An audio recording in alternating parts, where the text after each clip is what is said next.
Bom dia, boa tarde, boa noite, pessoal. Tudo bem com vocês? Espero que sim. Dando continuidade ao nosso conteúdo, a gente vai ver os anfíbios agora. E lembrando que nessa aula vocês vão ter os exercícios para resolver da página 41 e 42, tá? E do livro do caderno de atividades da página 24 e 25, os exercícios do 9 ao 14, tá? Então, quanto aos anfíbios, dentro do grande grupo zoológico, né, dos vertebrados, os anfíbios ocupam um nível entre os peixes e os répteis, já que eles dependem, né, de água para sobreviver. Em estado adulto, eles precisam procurar terra firme para respirar e caçar insetos que constituem a base da sua cadeia alimentar. E eles têm a fase de ovo e a fase uma fase aquática, né, que eles precisam da água para se reproduzir. Como característica geral, os anfíbios eles formam uma das 7 classes que compõem os vertebrados. Tem 4 extremidades ou patas, né, e que alguns perderam isso ao longo da sua evolução.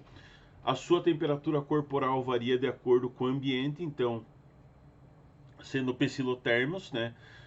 Quando a temperatura do ambiente cai, também cai a temperatura dos anfíbios e eles entram num estado de hibernação nesses dias mais frios, né? Nesses períodos mais frios, como é o que acontece agora no inverno aqui na nossa região.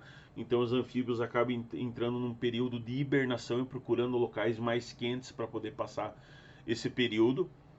Os embriões dos anfíbios, eles têm uma membrana protetora, né, que acaba formando uma cavidade repleta de líquido. O ciclo vital desses animais, ele transcorre nesses dois ambientes, no aquático e no terrestre, se distribuem por todo o mundo, tá? Alguns apresentam aspectos bem extremos, bem semelhantes aos répteis, né? Então, na linha evolutiva, eles são os precedentes dos répteis. Apareceram há mais ou menos 280 milhões de anos, lá no período devoniano. Então são os primeiros seres que apresentaram as características anfíbias, né? Eles eram protegidos por uma couraça mais externa, mais grossa.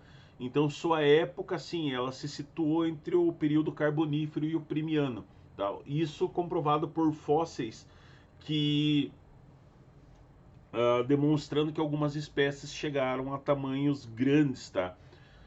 Quanto à pele e as glândulas que eles possuem na pele, não apresenta a pele desses animais, não tem outra cobertura, né, a não ser propriamente a pele dérmica, né, a parte da derme, exceto no caso de anfíbios carentes de extremidades, isto é, os apódes, né, que alguns sapos que têm escamas, uma pele úmida e com uma textura muito fina, que faz parte de uma característica vital desses animais, tá? Porque é por ali que eles vão fazer as trocas gasosas, né? Os anfíbios, eles têm essa característica deles que eles fazem respiração cutânea. Então a pele acaba sendo recoberta por glândulas também, na sua maior parte glândulas mucosas que vão lubrificar e vão dar aquele aspecto característico, né, viscoso e escorregadio dos anfíbios. E eles precisam dessa produção de muco justamente pela troca gasosa que ocorre com o meio, pela troca de oxigênio que vai ocorrer pela pele, né? Então, alguns anfíbios possuem glândulas venenosas, né, com alguma aparência de verruga, com uma aparência parecida com verrugas, e produzem secreções irritantes para alguns seres vivos e tóxicas para outros seres vivos, tá? E dentro dessa característica eles apresentam assim, algumas espécies ainda apresentam na cabeça 2 dessas verrugas, né, que são chamadas de glândulas parotoides, que são glândulas secretoras de veneno ou de uma substância que causa irritação nos animais. A pele, ela apresenta trocas periódicas, né, ou mudas, e a cor desses animais é muito variável. Ela varia desde o verde até diversas colorações, o vermelho, o laranja, o amarelo, o branco, e isso daí se dá pela variedade de tons, pelas células pigmentares que tem na epiderme, tá? Na natureza, como é o caso das rãs, evolutivamente, indivíduos muito coloridos significam perigo também, tá? Por isso que nós temos essa grande gama de rãs que são venenosos, tá? Principalmente na região amazônica, aonde, claro que culturalmente e por aprendizado, os índios acabavam usando o muco que era produzido, né, que é produzido por essas rãs como veneno na ponta das lanças, ou em rituais xamânicos, né, de lamber as costas dessas rãs para entrar nos seus transes xamânicos. E e isso evolutivamente os animais entenderam esse perigo de se utilizar esses animais como alimentação direta, tá? Apesar de os animais se adaptarem a isso também. Você tem cobras, por exemplo, que se alimentam, que tem a base alimentar em cima de sapos e rãs, tá? A locomoção deles se deu por essa adaptação à vida na Terra, né? Fez com que os anfíbios desenvolvessem extremidades que eram dotadas de dedos e quatro nas patas anteriores e 5 nas posteriores. E isso impôs uma série de modificações na coluna vertebral desses animais. As mais importantes são o reforço da pelvis, né, e o aparecimento de uma vértebra especial no pescoço que é chamada de atlas, que favorece a mobilidade da cabeça desse animal. O resto do esqueleto apresenta diversas simplificações, né, costelas bem rudimentares, e no crânio muitos ossos estão fundidos, tá? E alguns são cartilaginosos. Então por isso que ele é bem compacto, né? A respiração é cutânea, isso não dá para esquecer e tem que ser bem frisada, porque ela é uma parte muito importante do anfíbio, essa elevada porcentagem, né, do intercâmbio gasoso desses animais com o meio se realizar pela pele.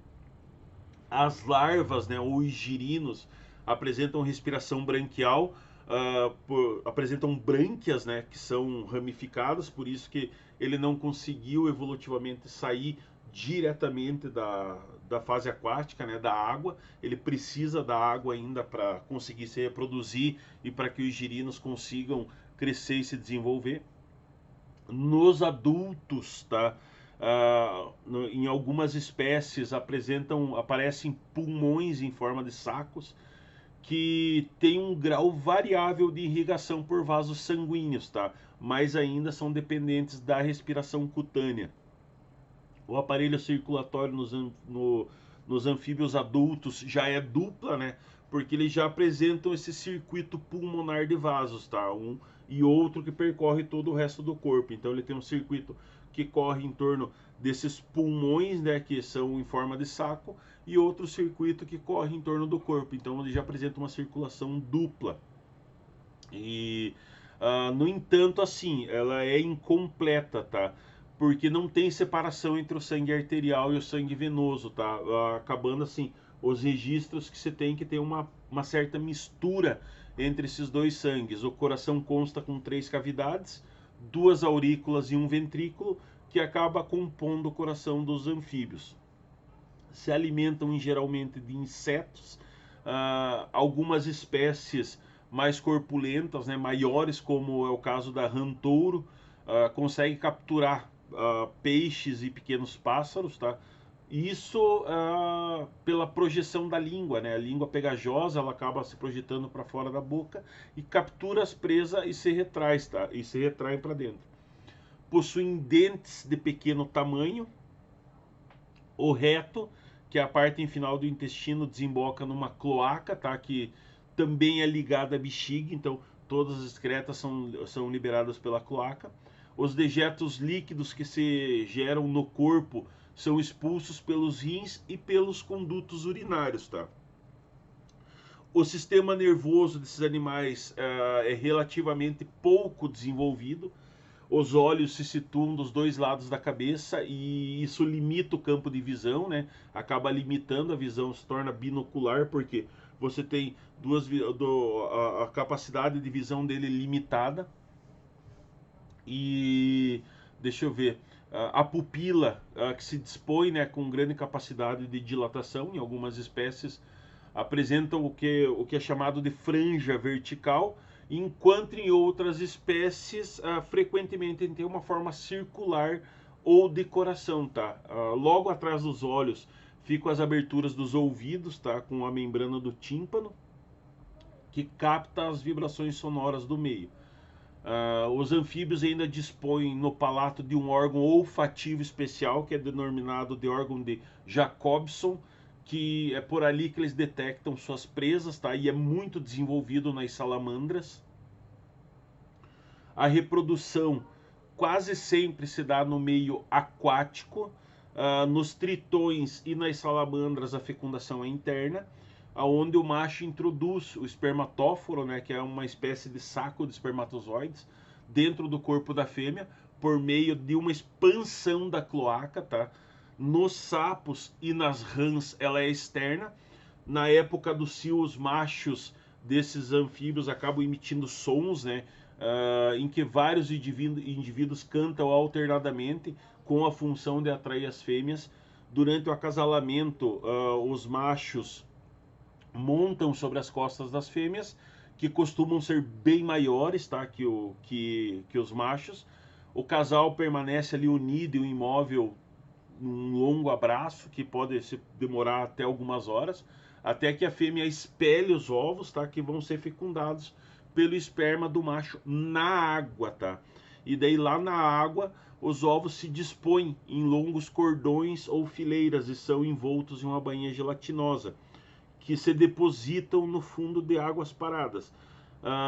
Por isso que a gente vê às vezes em pequenos córregos, em pequenos lagos, aquelas formações lá. Alguns sapos produzem como se fosse uma bolsa de bolhas de ar, né? Para que todos os ovos fiquem ali dentro, tá? Todos os anfíbios sofrem metamorfose, então por isso é fundamental essa parte no meio aquático. Então o aspecto de larva não é igual ao aspecto de adulto, então ele faz uma metamorfose completa, tá? Especialmente no caso de rãs e sapos, tá? Que na fase larval, que é o de girino, ele possui cauda e possui brânquias, tá? Pouco a pouco as larvas vão desenvolvendo as extremidades até que acaba desaparecendo a cauda por um todo, né? Então ela acaba sendo consumida pelo corpo. Também vão se formar os pulmões nessa metamorfose que ocorre, e as brânquias se degeneram, tá? Esse processo é regulado pela tireoide, pela tireoide do animal, que é a glândula que vai promover o metabolismo e o desenvolvimento, tá? Que para atuar depende de presença de iodo no organismo. Na ausência desse elemento, a metamorfose não se processa e o animal não se desenvolve. Muitos anfíbios conservam esse aspecto de larva durante grande parte da vida e até ao longo de toda ela, pela ausência de iodo, né, na tireoide, para que ocorra o processo da metamorfose. Então, durante a sua época ativa, os anfíbios se mantêm escondidos nas margens dos cursos de água que frequentam ou submersos em rios e córregos, tá? Em intervalos regulares, eles saem para respirar e ficam próximos a regiões úmidas, né? Tá? Geralmente esperando passagem de presa, porque eles não são caçadores ativos, eles são caçadores de espreita, né? Eles ficam esperando as presas passar. No frio inverno, como ocorre assim, a salamandra às vezes cava um buraco ou se enterra na lama até se passar os meses de inverno, principalmente em regiões que você tem com congelamento maior, tá? A maior parte da vida dos anfíbios é diurna. Algumas espécies, como os sapos e as salamandras, mantêm uma atividade maior à noite. Se distribuem por todo o planeta, exceto no continente ártico, porque como são animais que tem uma vida estreita ligada ao meio aquático e são pecilotermos, eles regulam a sua temperatura de acordo com o meio ambiente, eles não aguentam a baixa temperatura e não resistem à água salgada, tá? Então isso limita a vida dele às águas continentais, lagos, pântanos, lamaçais, açude, rios e etc, tá? Os tritões e salamandras são animais que habitam zonas de altitude maior. Outros, tá, como o sapo, o bufo, que é característico dos Estados Unidos, povoam regiões áridas e até desérticas, então eles têm as características dele é um pouquinho diferente, eles têm umas escamas rudimentares, o que diminui a perda de água para o meio ambiente, tá? Mas se adaptaram muito bem nessas áreas onde eles vivem. Então certas rãs, como as pererecas, podem ser arborícolas, tá? E acabam possuindo uma almofadinha adesiva em forma de disco na ponta dos dedos. Então, nesse grande grupo também existe as rãs cavernícolas, tá? Como o Prometeu, que vivem em cavernas, tá? Quanto à classificação, ele se divide em 3 ordens: a dos anuros ou batráquios, que não possuem cauda, tá? Que aí você tem as rãs e os sapos dentro dessas classes. A dos urodelos, que é a classe que são dos animais dotados de cauda e com aspecto de réptil, que aí nós temos as salamandras e os tritões. E a classe dos apódes sem patas, tá? Na qual se classificam as cecílias, que são também conhecidas como os minhocões e cobras cegas, tá? Que são anfíbios que têm aparência de vermes, né? Aparência de minhoca, aqueles minhocão ou cobra cega, eles são anfíbios, tá? Então, por isso, isso reforça o elo evolutivo que se tem entre esses animais. Então, os anuros, que englobam esses anfíbios que em estado adulto não tem cauda, eles são adaptados a saltar, né? Graças a essas modificações que ocorreram nas patas superiores, e possuem sacos vocais que têm capacidade de emitir diferentes sons, tá? Que são bem característicos durante a época do acasalamento. A rã, a rã dos pântanos, que tem uma grande disseminação pela Europa, e é caracterizada por uma cor bem verde oliva e apresenta assim numerosas manchinhas, né, circulares no dorso e nas patas. Vive em grandes grupos e passa a maior parte do tempo na água. A rã touro, que é originária da América do Norte, é um dos maiores da classe, tá? Chega a medir 20 centímetros do focinho até o dorso, tá? E como é muito grande, é ela que tem essa alimentação mais variada, tá? Que se alimenta de outras rãs, peixes, pequenos pássaros e até pequenos mamíferos. E ainda temos a rã gigante africana, que ultrapassa 30 centímetros de comprimento. Como na anterior do focinho, isso nas costas, né? A medida do focinho, a extremidade das costas, tá? Com as patas esticadas, ela pode chegar a 70 centímetros. E o peso pode alcançar 2 quilos, tá? Mas é um animal que vive nas selvas da África Oriental. Temos as pererecas que vivem nas copas das árvores, né? Que são animais com um corpo menor e mais estreito, com essas características, com as pontinhas das patas adesivas, né, para ela conseguir se prender nos locais. Então acaba assim, nas épocas reprodutivas, os ovos são incubados em dobras da pele mesmo desse animal. Então parece pústulo, parece bolsinhas que ficam nas peles, tá? O sapo comum, o bufo-bufo, né, que a maioria já viu em torno de casa, em brejos e afins, pode medir até 15 centímetros e tem a pele cheia de verrugas, tá? E tá em quase todas as regiões do mundo, tá? No Brasil nós temos assim uma grande variedade de sapos e rãs, tá? E daí que nós temos essa divisão, né, desses animais que pelas categorias dos venenos, tá? As rãs que vivem nas regiões amazônicas, que tem essa coloração bem distinta, tá? Elas são assim,